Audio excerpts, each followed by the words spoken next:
तरह बैठकर रूबरू आपसे बात करने का मौका मिला है। आप सब ने वक्त निकाल के यहाँ आने की ज़हमत की, इसके लिए मैं, मेरा परिवार, मेरे दोस्त आपके आभारी हैं।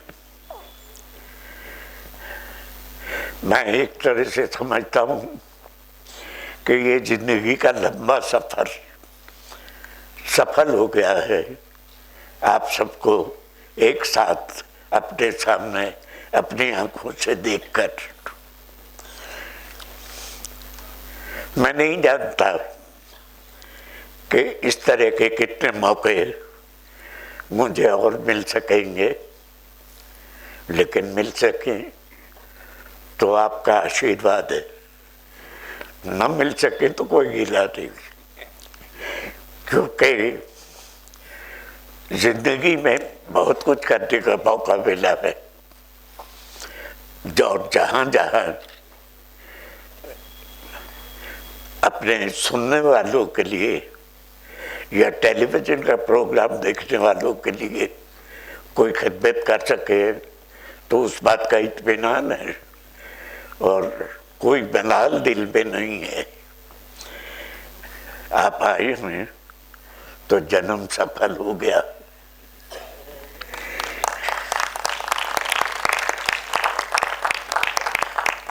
ये शाम, इसका रूप क्या है, इसका रंग क्या है, इसके दामन में क्या है, मैं अच्छी तरह नहीं जानता, क्योंकि मेरी जिंदगी में मेरी बेटियां सीमा और सुजाता वो मेरी जिंदगी हैं, जीने का मकसद है। उनका परिवार मेरा परिवार है और मैं किसी तरह की मोहब्बत की, प्यार की कोई कमी महसूस नहीं करता। संगीत और शायरी मेरी ये जिंदगी का माहौल रहे। रेडियो में काम करने का जो मौका मिला है तो मैं ये समझता हूँ कि ये एक तरह का एहसान है कि मुझे अपने देश को देखने का मौका मिला। मैं कोने कोने में गया, वहाँ के लोगों को मिला, अपने देशवासियों से मिला और ये महसूस किया कि ये देश मेरा कितना बड़ा देश है। 2 दिन पहले ये बात मैं भीगी आंखों से कह रहा हूँ। 2 दिन पहले कश्मीर में एक हादसा हुआ है और उस हादसे में मेरे देश के 40 जवान शहीद हुए हैं। मैं ये चाहता हूँ कि पंडित जी की मौजूदगी में डॉक्टर साबिरा हबीब यहाँ तशरीफ लाएं और आप सबसे ये दरख्वास्त करें कि 2 मिनट के लिए हम मौन श्रद्धांजलि उन शहीदों को देंगे। उसके बाद इस शाम के बारे में बात करेंगे। माइक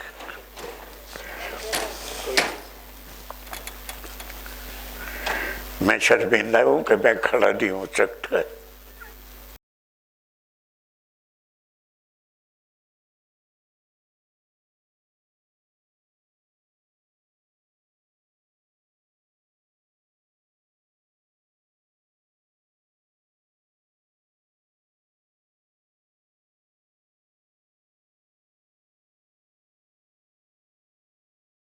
दो मिनट हो गए। नैयर साहब ने इतने कम अल्फाज में कैंडल्स भी रखी हैं पीछे स्टेज पर कैंडल्स भी हैं, तो आपकी ख़वातीन व हज़रात रिक्वेस्ट करें कि दे कैन लाइट अप। जिंदगी रवा दवा रहती है। ये छोटा हादसा नहीं है, ये बहुत बड़ा हादसा है, लेकिन निज़ाम चलना है दुनिया का, चलता रहता है। ये प्रोग्राम जो है वो निसर्ग प्रेजेंट कर रहा है। पहले माहौल बना लूँ तो कहूँ, पहले माहौल बना लूँ तो कहूँ, फूल लफ्ज़ों में सजा लूँ तो कहूँ, सिर्फ कहने से कहाँ बनती है, बात से बात निकालूं तो कहूँ। तो ये बात से बात ही निकलती चली जा रही है। और उसके लिए कहते नहीं है कि दीप रोशनी के लिए नहीं जलाए जाते हैं। रोशनी तो इतनी होती है हर जगह अब कि उसके दिलों में जो अंधेरा है, सोच में जो अंधेरा है, जो हमारे ख़यालात में अंधेरा है, उसको दूर करने के लिए हम पूरे हिंदुस्तान में और ख़ास तौर से उत्तर प्रदेश में दीप प्रज्वलित करके एक रोशनी का सहारा देते हैं। मैं श्रीमती सीमा अनिल सहगल साहिबा से और श्री विनोद सहगल साहब से गुजारिश करूंगी कि वो आकर दीप प्रज्वलित करें।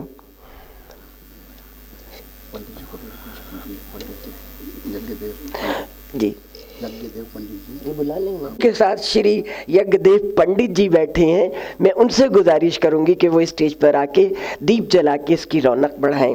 ये नैयर साहब के साथी भी हैं, दोस्त भी हैं, मेहरबान भी हैं और अदीब भी हैं। प्लीज़ उनको स्टेज पर ले आइए। और विनोद सहगल साहब,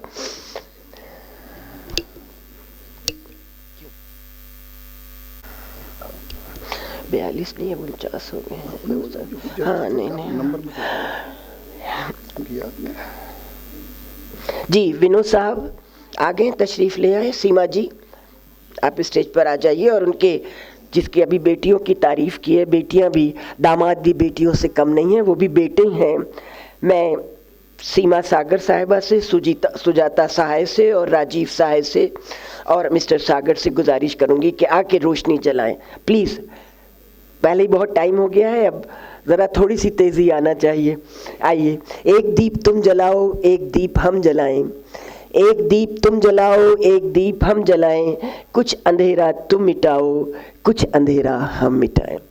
और यहाँ ऑर्गेनाइजर्स ने, अभी इमेजेस कोऑर्डिनेटर राजीव सहाय साहब ने बताया कि यहाँ 42 कैंडल्स जलाई गई हैं, 42। और जल्दी से, तेज़ी से आके जो रेस टेस कर सकते, मेहरबानी करके आके इनको जल्दी से जला दीजिए। प्लीज़ कम। शीला आइए, आगे आगे जल्दी आ जाइए। मिश्रा जी प्लीज़, मैं नाम सबके नहीं लूँगी, जल्दी से ये काम हो जाना चाहिए। स्टेज पर 42 उन हमारे एक श्रद्धांजलि का कुलसुम तलहा प्लीज़ आ जाइए। प्रदीप कपूर, 42 कैंडल्स हैं। युगांतर जी, मिसेज युगांतर प्लीज़ नाम नहीं लेना है, अपने आप उठकर आ जाइए, क्योंकि ये ऐसा काम है कि खुदा करे अभी हम दिवाली के दिए जलाएं, इस तरह श्रद्धांजलि के दिए कभी ना जलाएं। आइए प्लीज़।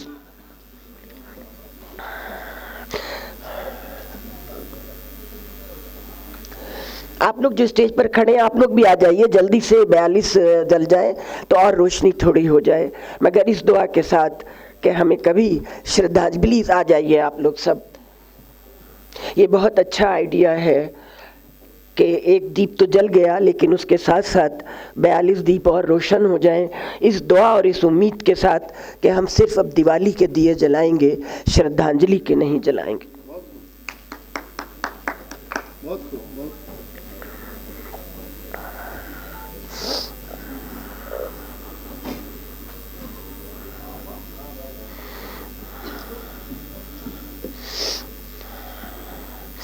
सीमा जी के बारे में आपको बोलना है, मैं बुलाऊंगी। अभी आप यहीं खड़े रहिए प्लीज़।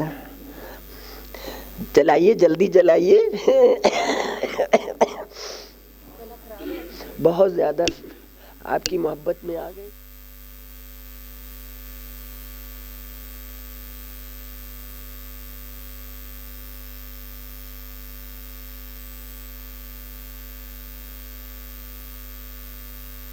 शहीदों की मज़ारों पर लगेंगे हर बरस मेले, शहीदों की मज़ारों पर लगेंगे हर बरस मेले, वतन पर मरने वालों का यूं अफसाना बयां होगा। वो 1-2 दिन, 1-2 साल, बल्कि उनको सदियां याद रखी जाएंगी। जो जो जवान शहीद हुए हैं सिर्फ अपनी मुल्क की आन और शान के लिए। कभी कोई एक शिकायत का नाम नहीं, कभी मजबूरी, वो कहते नहीं है। एक बार कैफी आज़मी को जब अटैक हुआ था तो एक साहब ने कहा कि हम बहुत शुक्रगुजार हैं कि कैफी आज़मी माजूर होने के बावजूद यहाँ तशरीफ़ लाए। कैफी आज़मी गुस्से से सीट पर, अपनी कुर्सी पर खड़े हो गए, कहने लगे मैं ना माजूर हूँ ना मजबूर हूँ, मैं शायर हूँ, मैं मशहूर हूँ, खबरदार आगे से मेरे ये अल्फाज मेरे लिए इस्तेमाल किए गए। तो आपकी तख्त-ओ-ताउस सलामत रहे नैयर साहब और आपके पास बैठे हुए। अब मैं इसको अंदर लीडर हमारे बीच में कुलसूम तलहा तशरीफ़ रखते हैं। मेरी दिल तो चाहता है कि 2 मिनट वो भी कुछ आके कह दें, क्योंकि उनका एप्रिसिएशन, उनकी मोहब्बत, उनका कश, क्योंकि वो किश्वरी कनेक्ट एक चलाती हैं सोसाइटी, नैयर साहब उसके पैट्रन हैं और ये सोसाइटी बहुत काम कर रही है। उसामा तलहा सोसाइटी बहुत कुछ काम कर रही है। सोच लीजिए नैयर आके सलाम कर लीजिएगा और खुदा हाफिज़ कह दीजिएगा, मगर 2 लफ्ज़ बोल दीजिएगा। इससे पहले उसको अंदर लीडर अनिल सहगल साहब से गुजारिश कर रही हूँ, I am in safe hands, इसको अंदर लीडर कि वो नैयर साहब के बारे में कुछ कहें। आइए तशरीफ लाइए। भैया तालियां मेरे पे ना बजाओ और तो बजाओ, अब माहौल को जरा शायराना करिए, पोएटिक करिए, थोड़ा सा हम लोग बाहर निकले।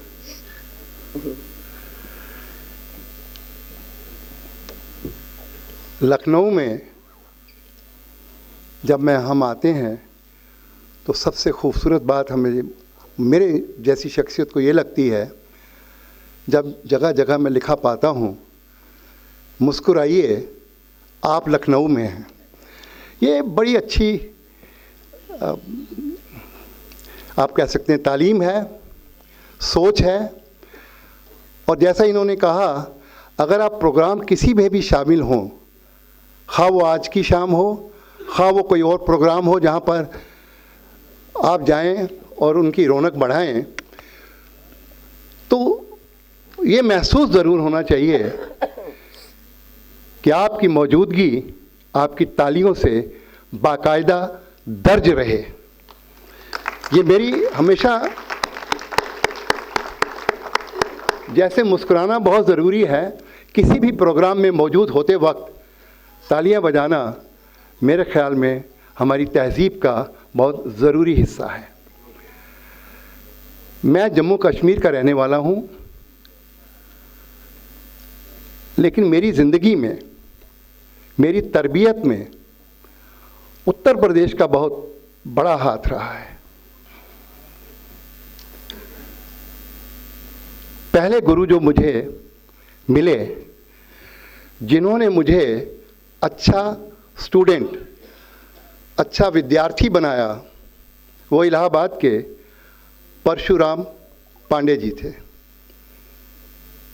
आज वो हयात से नहीं हैं। मैं इस स्टेज से उनको श्रद्धांजलि पेश करता हूँ। और दूसरी बात, जो दूसरे गुरु मुझे मिले, पांडे जी से तो मैंने रूबरू तालीम हासिल की थी, लेकिन मेरी जीवन में एक ऐसे गुरु भी मिले जिनसे मैंने रूबरू बैठकर तालीम हासिल नहीं की, ऐसा मौका ही नहीं मिला।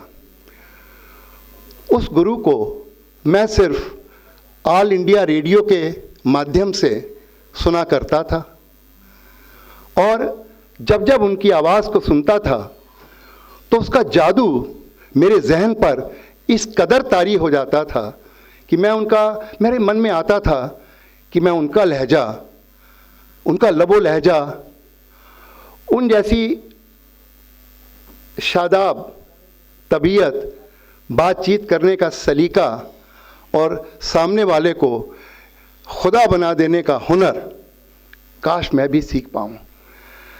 ये शख्स जो थे,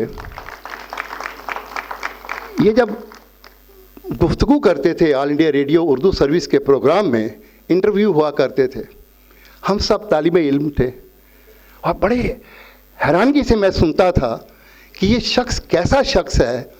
चाहे वो किसी स्पोर्ट्समैन से बात कर रहे हैं, चाहे किसी सिंगर से बात कर रहे हैं, या वो किसी पेंटर से बात कर रहे हैं, या किसी डॉक्टर से बात कर रहे हैं, उनकी सलाहियत इस कदर उभर कर आती थी कि सामने वाला तो छोड़ दीजिए, हम लोग जो हज़ारों मील दूर बैठ के उनको सुनते थे, उनसे बेहद मुतासिर होते थे, उस शख्सियत से भी और इस शख्सियत से भी जो उनका इंटरव्यू ले रही थी। और ये शख्सियत जनाब के नैयर साहब की थी।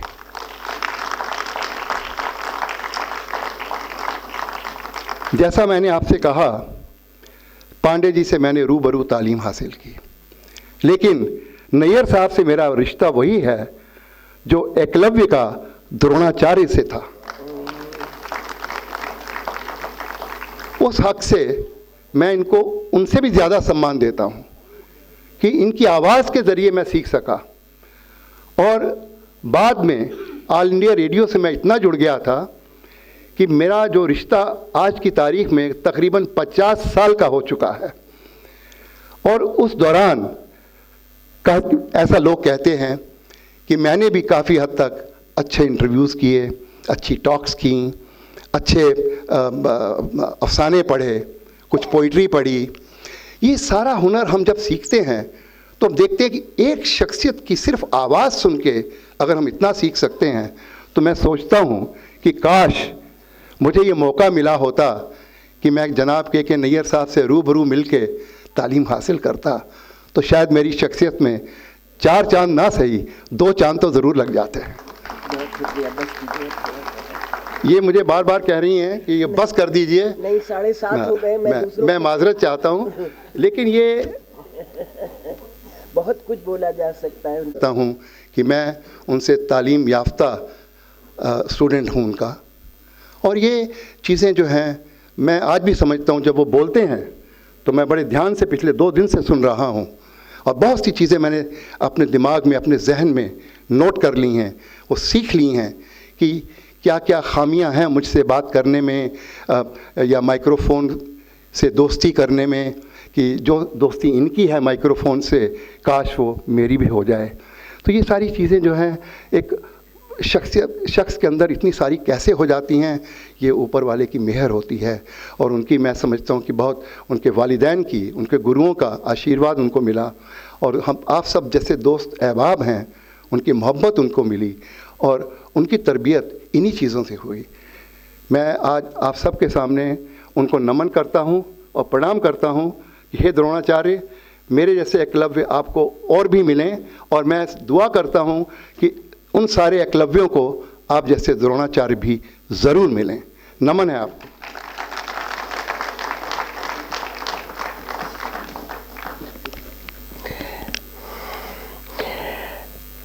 अनिल जी, मैं माजरत चाहूँगी, निज़ामत करने वाले का बेचारे का यही हाल होता है कि वक्त की नज़र और किस किस को बोलना है। आप इतना अच्छा बोल रहे थे, मगर वक्त का दामन जब तंग होने लगता है तो बेचारा संचालक करने वाला ही बुरा बनता है। आपने तहज़ीब की कमी मुझ में नहीं है, लेकिन निज़ामत करते वक्त वक्त की कमी हो जाती है। और आपने जो रिश्ता बताया है, उनकी मोहब्बत में आप उनके घर में ही आ गए, घर दामाद बन के। इससे ज़्यादा अच्छी और खुशनसीबी क्या हो सकती है जो आपको हासिल हुई है।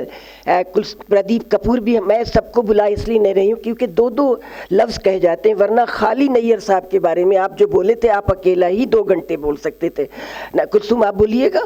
नहीं। प्रदीप, आप कुछ कहेंगे?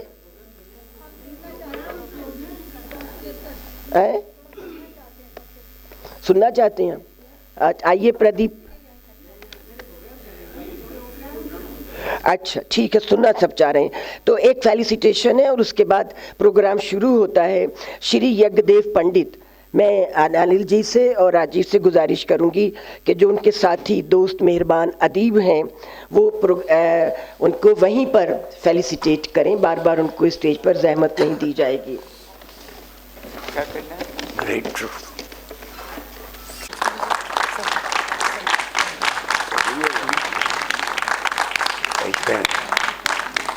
इसमें क्या है? ये तो सरप्राइज है। ये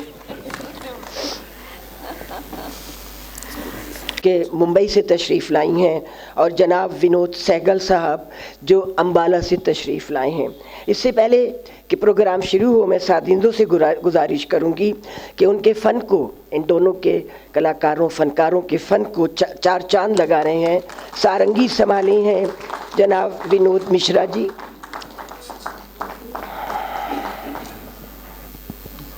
तबले पर थाप दे रहे हैं जनाब सुभाष शर्मा जी। स्पेनिश गिटार से सुर निकाल रहे हैं जनाब गोपाल गोस्वामी साहब। और कीबोर्ड से मोहब्बत फरमा रहे हैं जनाब अंशु मिश्रा। इन साजिंदों के लिए जोरदार और देर तक तालियां बजना चाहिए।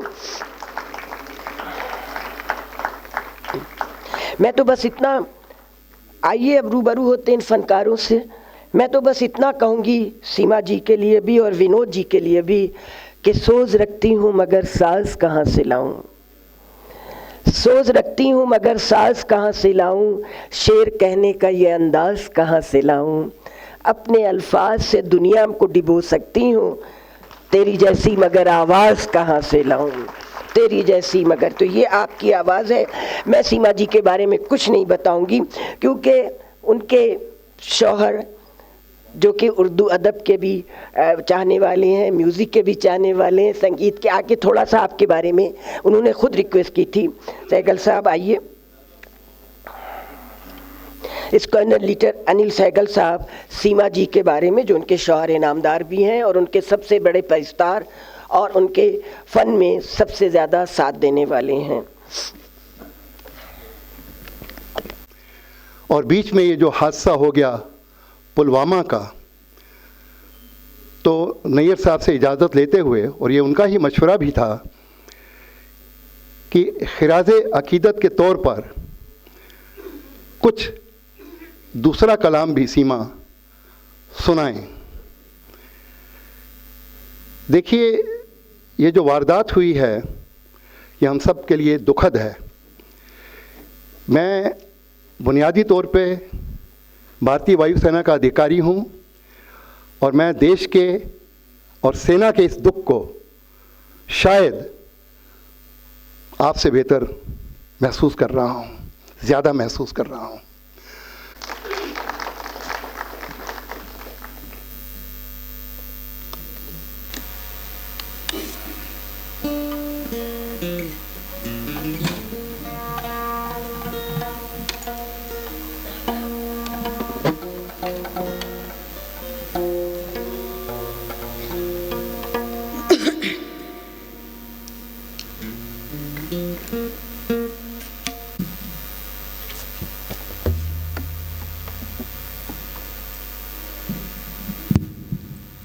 Hello hello.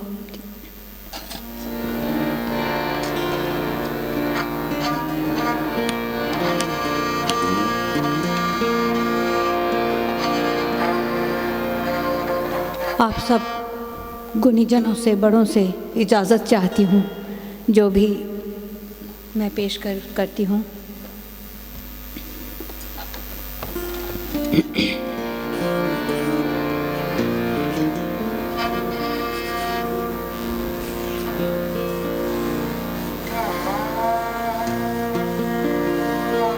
चाहे आप अटल जी का गीत सुनते हैं, हम जंग न होने देंगे, विश्व शांति के हम साधक हैं। जंग वो भी नहीं चाहते थे, लेकिन जंग के ख़तरे मंडराते हैं तो कवि लिखते हैं, ऐसी चीज़ें उनके हृदय में आती हैं। तो इसी तरह शाहिर ने भी यही कहा, जंग टलती रहे तो बेहतर है। हो तो ठीक है, मजबूरी है तो ठीक है, बट जंग टलती रहे तो बेहतर है।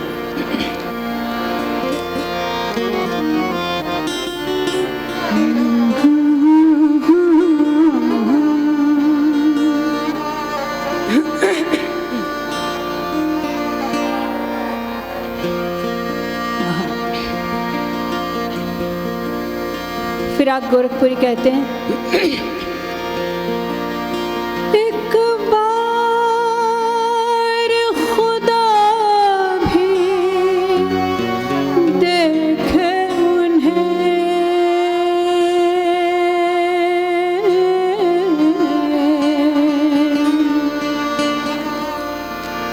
एक बार खुदा भी देखे उन्हें,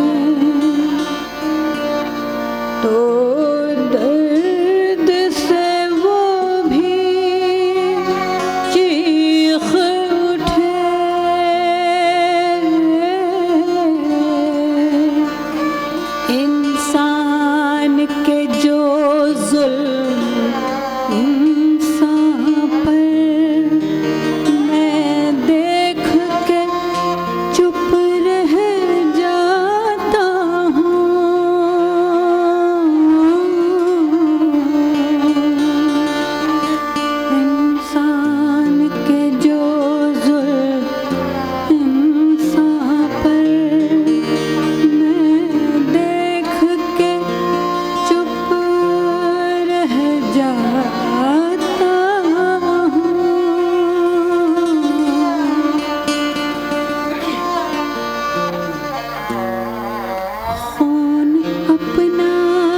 मशरिक में हो के मगरिब में, अपने आलम का खून है आखिर खून अपना हो।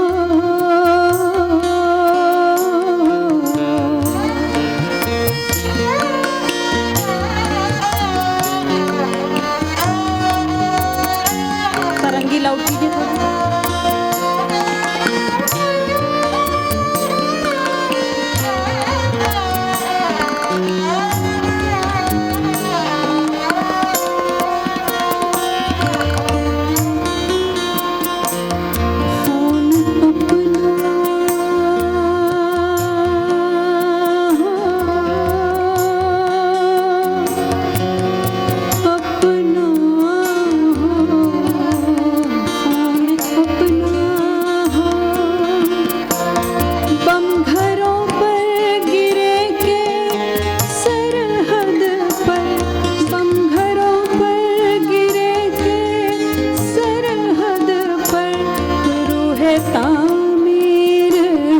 जख्म खाते हैं रूह तामीर, जख्म खाते हैं खेत अपने जलेंगे औरों के ज़िस्त फाकों से तिल मिलाते हैं, खेत अपने जलेंगे औरों के ज़िस्त फाकों से तिल मिलाते हैं। टैंक आगे बढ़े के पीछे हटे, टैंक आगे बढ़े के पीछे हटे, कोख धरती की बाँझ होती है, कोख धरती की बाँझ होती है।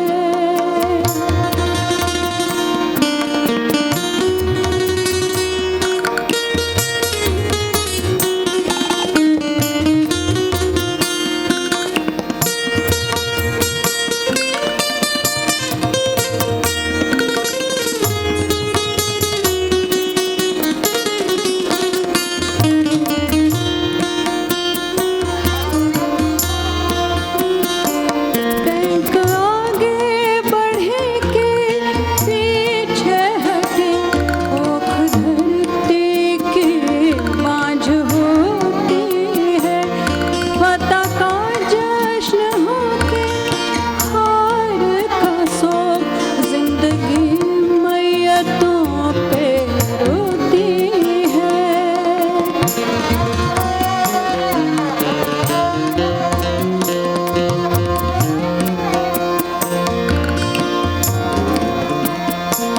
इसलिए ऐ शरीफ इंसानों,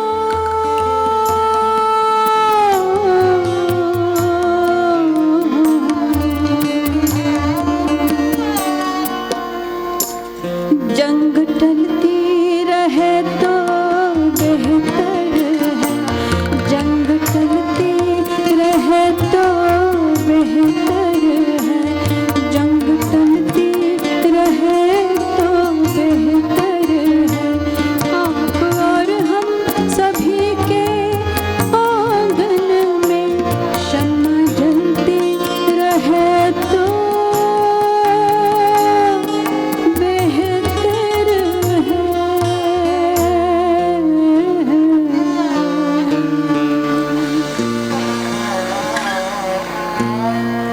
शुक्रिया। शायर लुधियानवी के इस नज़्म के बाद सीमा जी जनाब के नैयर साहब का कलाम पेश करेंगी।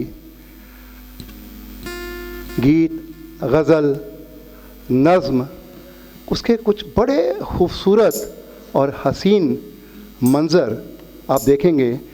नैयर साहब ने उसकी नक्काशी की है और वो वैसी ही खूबसूरत नक्काशी है जैसी नक्काशी कोई पेंटर अपने रंगों से करता है। ये आवाज़ का जादूगर अपने लफ्ज़ों से भी उसी खूबसूरत कश्मीर की वादियों की पेंटिंग, पुंछ की हसीन गलियों की पेंटिंग और ऐसे ज़िंदगी के तमाम मंजरों को ज़िंदा कर देते हैं जिस मंजरों से हम और आप अक्सर मिलते हैं, मानूस होते हैं, इम्प्रेस्ड होते हैं, लेकिन शायद हमारे पास उतने खूबसूरत अल्फाज नहीं होते हैं।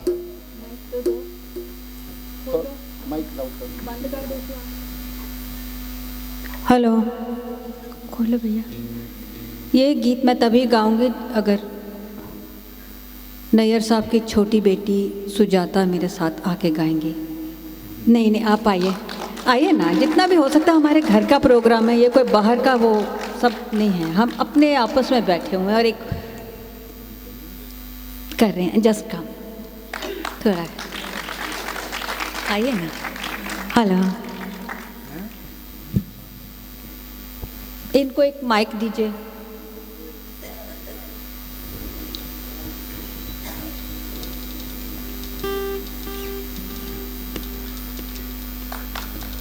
यस,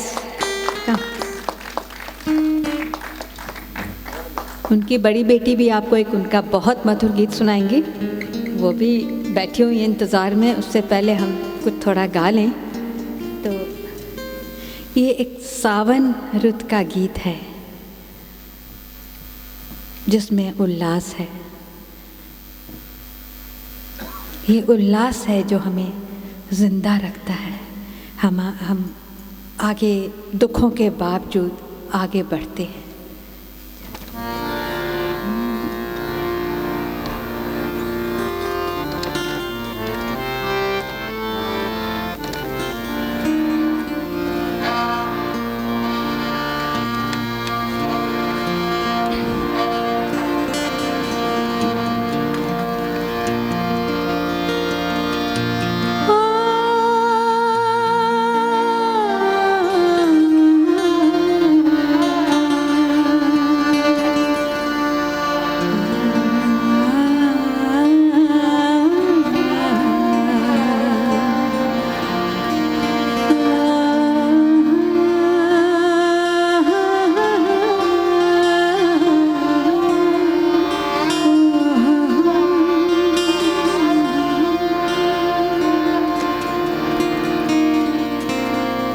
आज हवा का भीगा झोंका एक प्यारा संदेशा लाया।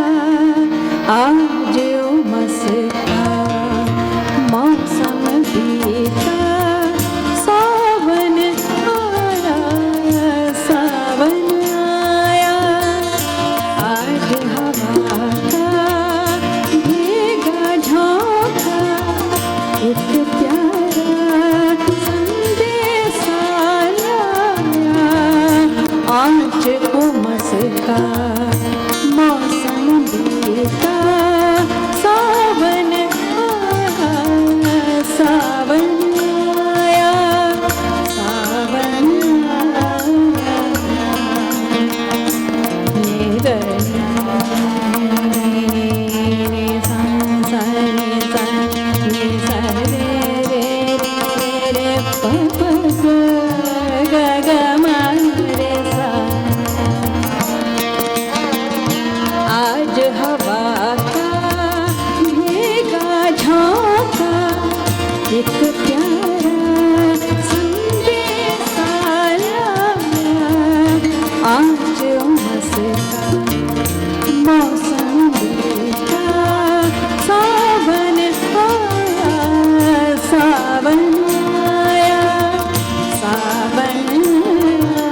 कैसे खेलेंगे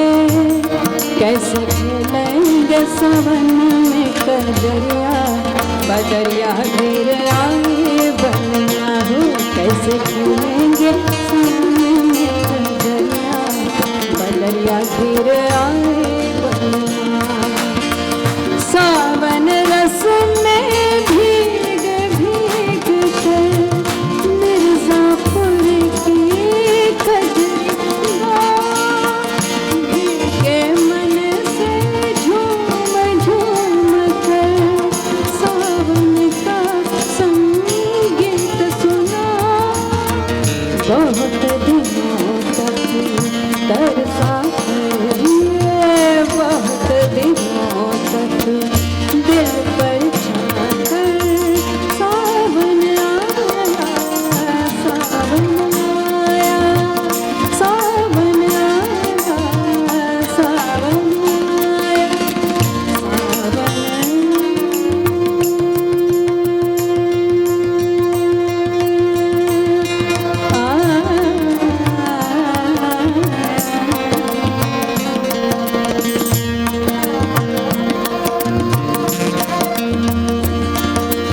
ऐसे में एक हुआ जम्भा, नील गगन में जादू जागा।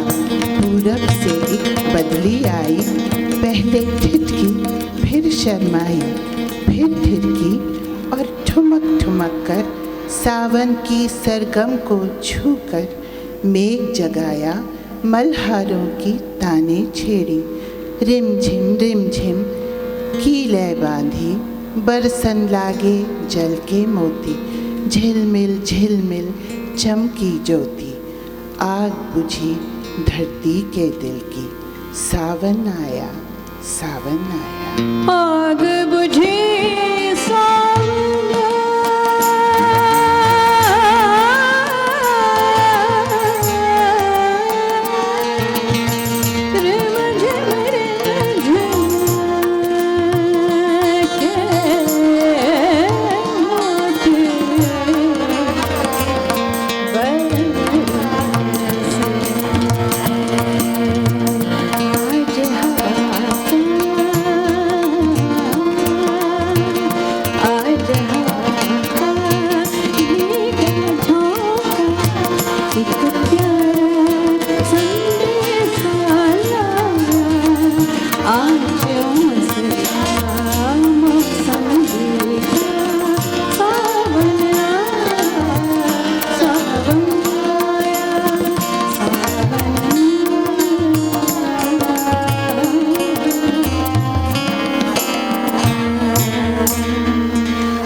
Thank you.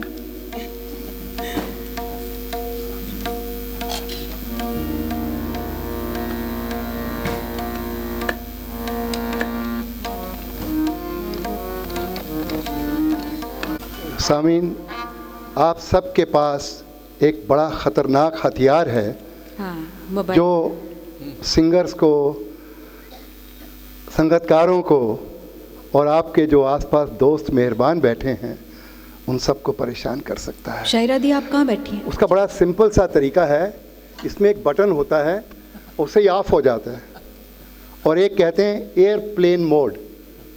दोनों का आप इस्तेमाल कर सकते हैं।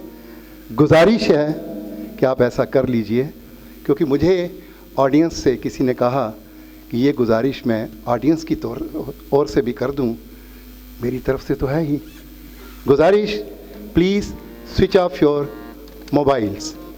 देखिए, आज की शाम जो आवाज़ आप सुन रहे हैं, ये वही आवाज़ है जिसे दुनिया में पहली बार किसी प्रधानमंत्री ने राष्ट्रीय भेंट के तौर पर किसी दूसरे प्रधानमंत्री को पेश किया था।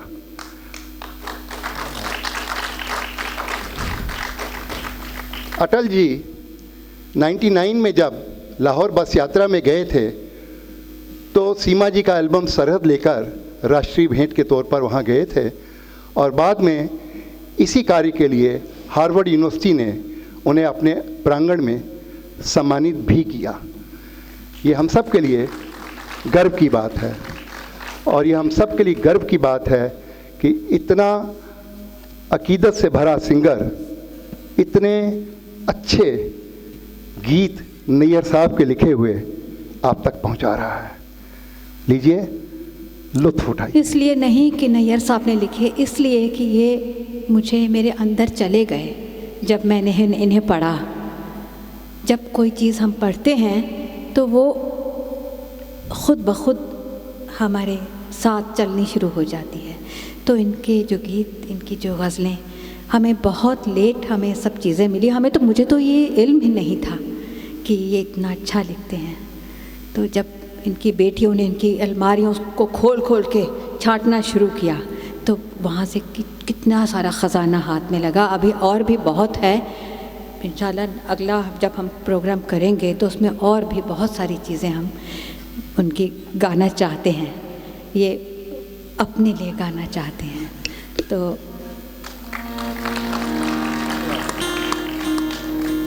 कश्मीर में नैयर साहब की पोस्टिंग रही। मुझे याद है रेडियो में जब हम लोग जाते थे, नैयर साहब का ऐसा दबदबा होता था और कुर्सी पर ऐसे बैठ के चश्मा यहाँ और ऊपर से देखते थे आंखों से, भाई आर्टिस्ट आ गए हैं, अब ये गज़ल सार सब नई गज़लें सब आर्टिस्टों को दी जाती थी। आपके पास 1 घंटा है, धुन बनाइए। तो हम लोग सब धुनें बनाते थे कि उन्हें अच्छी लगेगी कि नहीं। हमने वो दौर देखे हैं कि जब अगर 6 बजे प्रोग्राम शुरू होना है तो डॉट 6 बजे शुरू होना है, 6:05 पे शुरू नहीं होता था। ये एक डिसिप्लिन हमने इनसे सीखा। तो कश्मीर की 2 यादें मैं प्रस्तुत करना चाहती हूँ। मंजर कशी आप देखिए उनकी।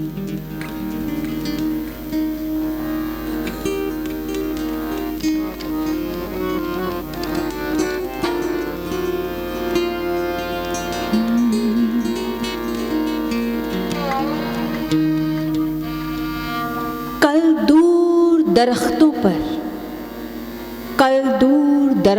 पर बरसती रही किरणें और पास झनकते रहे कल सैकड़ों संतूर। कल दूर दरख्तों पर बरसती रही किरणें और पास झनकते रहे सैकड़ों संतूर। अठखेलियाँ करती गुजरी कोई बदली। जब आप भी कश्मीर गए होंगे, आपने भी ये मंज़र देखे होंगे, लेकिन जब शायर देखता है तो वो उसे कलमबद्ध कर लेता है।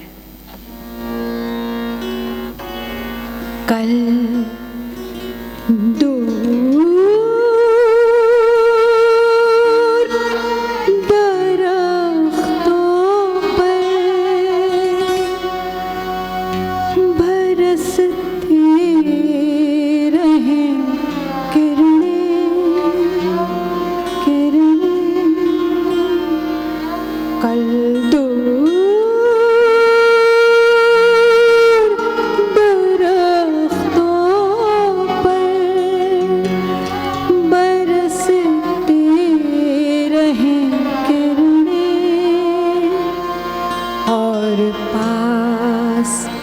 झनकते रहे कल सैकड़ों संतूर। अठखेलियाँ करती गुजरी एक बदली। आकाश पे घुलता रहा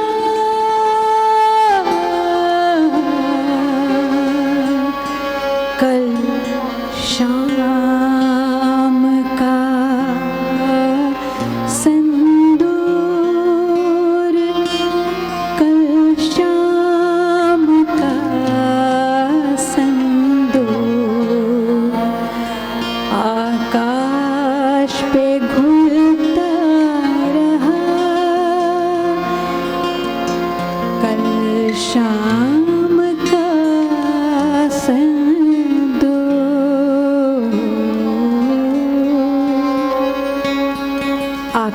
पे घुलता रहा। कल शाम का सिंदूर, आपने देखा होगा शाम जब होती है तो सूरज डूबता है तो ऐसा लगता है कि धीरे धीरे सिंदूर मल लिया है आकाश ने।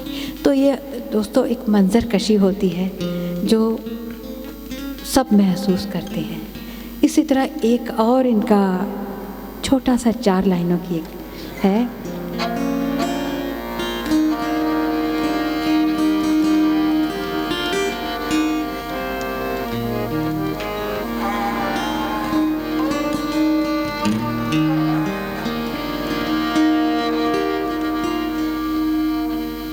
डल झील की बात है। जैसे मैंने महसूस किया कि ये ज़रूर डल झील के कहीं किनारे पे खड़े होंगे, तो ये इन्होंने लिखा होगा। मैं बाद में ज़रूर पूछूंगी। जिस तरह डल झील का जो पानी होता है बहुत गहरा होता है, हमारे मन की तरह, दिलों की तरह।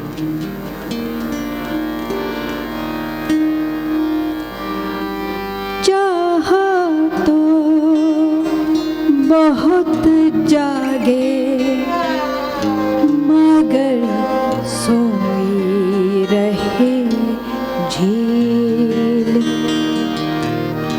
चाहा तो बहुत जागे मगर सोई रहे झील।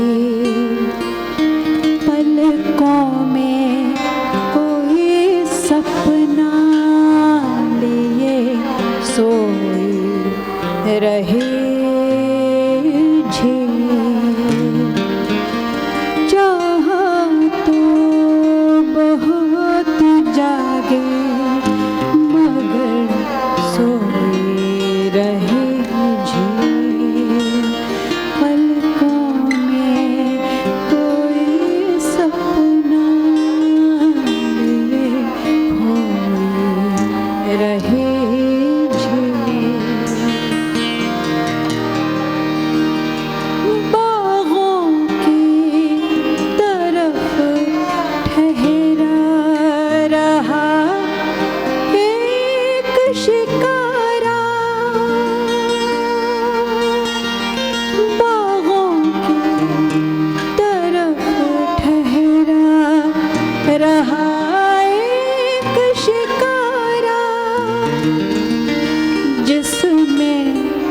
बस चिलमन था कोई एक सितारा, शायद हो हमारा, शायद हो हमारा, शायद हो हमारा।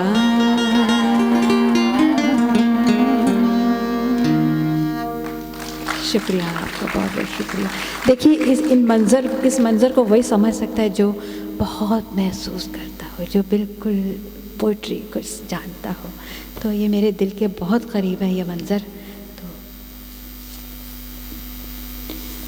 अब इस तरह जैसे कि मुझे नैयर साहब ने कहा था कि मेरी ये चीज़ें भी सुनाना, सारी मेरी मत सुनाते जाना, तो वो मैं मद्देनज़र रखते हुए तो मैं एक मुनीर न्याज़ी की आपको नज़्म सुनाती हूँ। हमेशा देर कर देता हूँ मैं। हाज़रीन, हम कई चीज़ों को देर कर देते हैं। हम किसी को कोई चीज़ कहनी है, सोचते रहते हैं कल जाएंगे, परसों जाएंगे, लेकिन हम वो शख्स रहता ही नहीं है और हम अपने में रह जाते हैं, हमने कहा क्यों नहीं। इसी तरह ये एक नज़्म है। ग़ज़लें आपको विनोद जी सुनाएंगे, तो आज मैं थोड़ी कुछ नज़में, क्योंकि नज़में हमारे यहाँ बहुत कम गाई जाती हैं। ग़ज़लों के अलग अलग शेर होते हैं, अलग अलग माने होते हैं, लेकिन नज़्म है वो पूरी एक कहानी, पूरी एक ही उसमें विषय होता है और एक ही कहानी उसमें चलती है। इसलिए मुझे अच्छा लगता है नज़्में गाना।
जरूरी बात कहनी हो, कोई वादा निभाना हो, उसे आवाज देनी हो, उसे वापस बुलाना हो। हमेशा देर कर देता हूँ मैं, हमेशा देर कर देता हूँ मैं, हमेशा देर।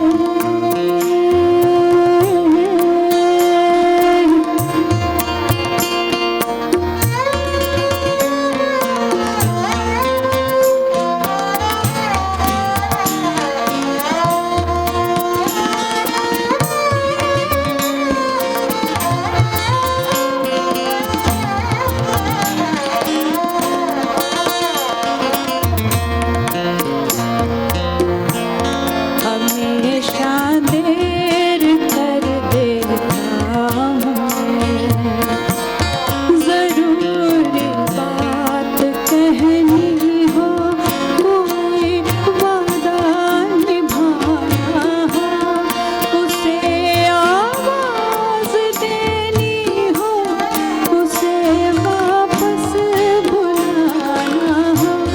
हमेशा देर कर देता हूँ मैं।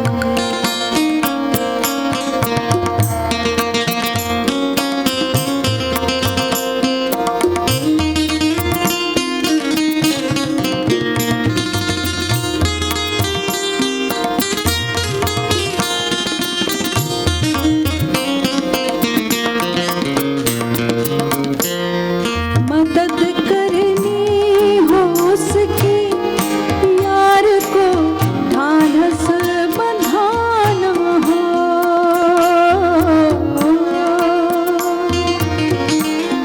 मदद करनी हो उसकी, यार को ढाढ़स बंधाना हो।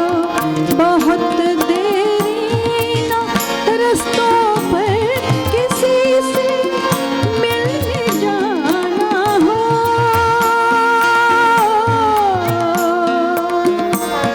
हमेशा देर कर देता हूँ मैं, हमेशा देर कर देता हूँ मैं।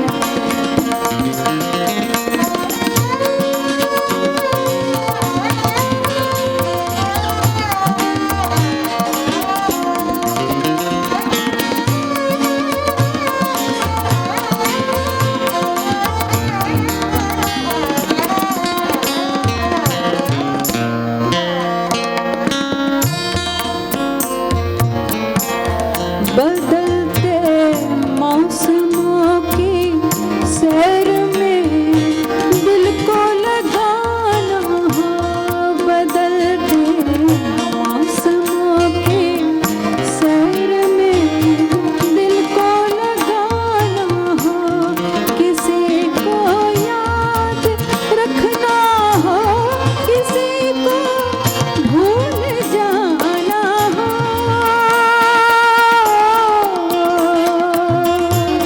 हमेशा देर कर देता हूँ मैं, हमेशा देर कर देता हूँ मैं।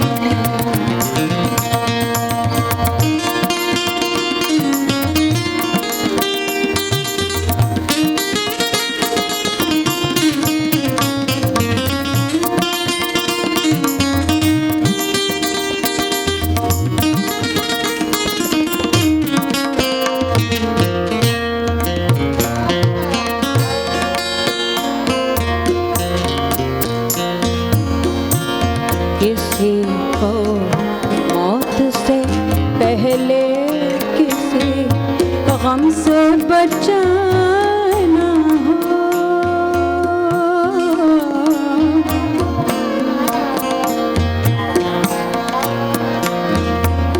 किसी को मौत से पहले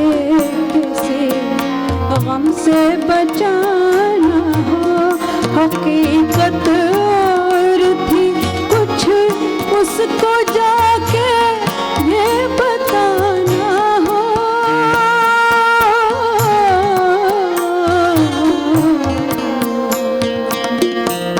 हमेशा देर कर देता हूँ, हमेशा देर कर देता हूँ, ज़रूर बात कहनी हो।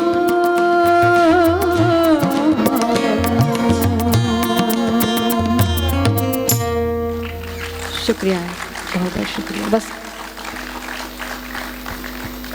और कितना वक्त है अभी? 8:30 बंद है, तो कितना वक्त है उनके लिए, विनोद जी के लिए? तो मैं उसी वक्त के हिसाब से मैं अपना करूं, क्योंकि मुझे एक लोकगीत तो सुनाना है, नैयर साहब ने मुझे कहा था। जी आपके लिए तो है, पर इस कहाँ है हमारी? नहीं, आपके पास तो है, लेकिन यहाँ के कुछ कायदे कानून भी तो हैं।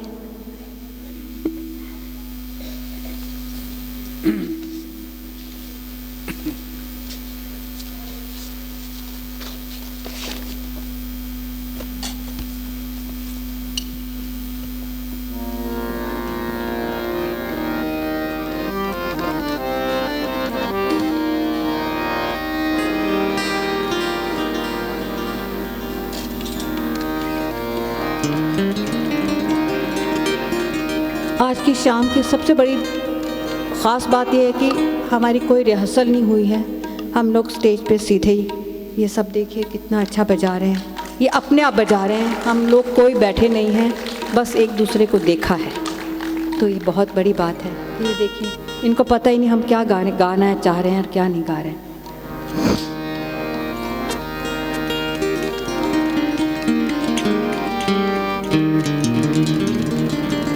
नेर साहब, आपकी एक गज़ल सुनाने की इजाज़त चाहती हूँ, सुनाऊँ?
अपने अंदर जागते सहरा सुला कर देखना,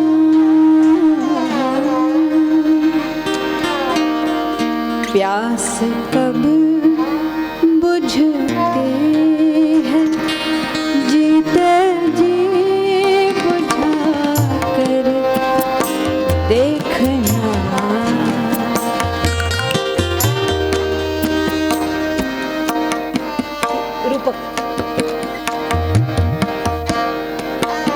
कब बुझती है, जीते जी बुझा कर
प्यास कब बुझती है।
लगा है तो बताइए कि अच्छा लगा। अच्छा लगा, जानती हूँ आपके चेहरे से आपको अच्छा लग रहा है, पर हिम्मत नहीं हो रही। जी उठेंगे, जी उठेंगे, जी उठेंगे, जी उठेंगे, फिर वही हंसते हुए से रास्ते वक्त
कब बुझते हैं जीते जी देखना प्यास कब बुझते हैं जीते जी बुझा देखना अपने अंदर जागते सहरा सुला कर देखना प्यास कब बुझते हैं।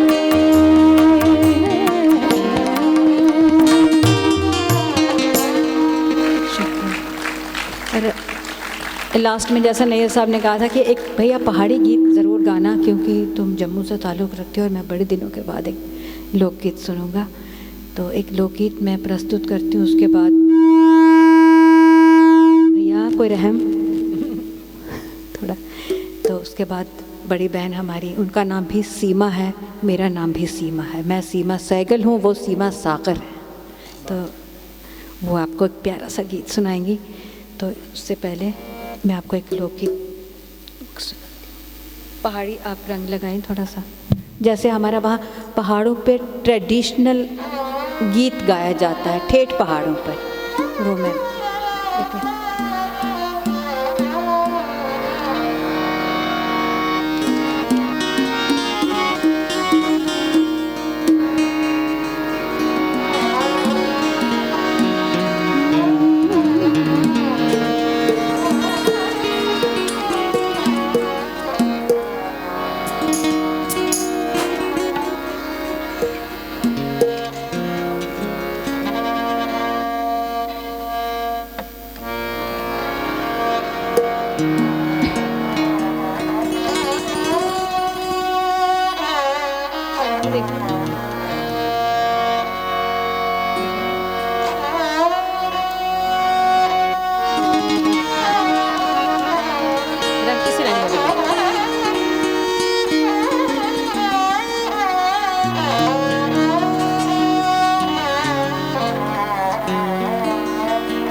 जैसा आप जानते हैं पहाड़ों पे बड़ी सर्दी होती है, तो एक कन्या की शादी हो जाती है वहाँ, तो उसका जो विलाप है कि अम्मा जी मैं नहीं हूँ बसना, मैं यहाँ नहीं रहना चाहती हूँ, मुझे वापस घर बुला लो।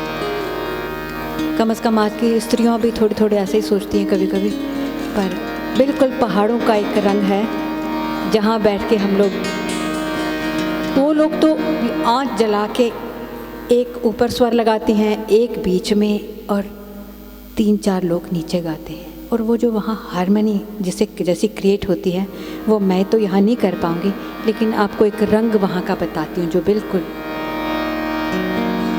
जली जाओ पहाड़ियों दा देश, जल जाए पहाड़ियों का देश, अम्मा जी मैं नहीं हूँ बसना।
जली जाओ पानी दा देश,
बहुत बहुत शुक्रिया।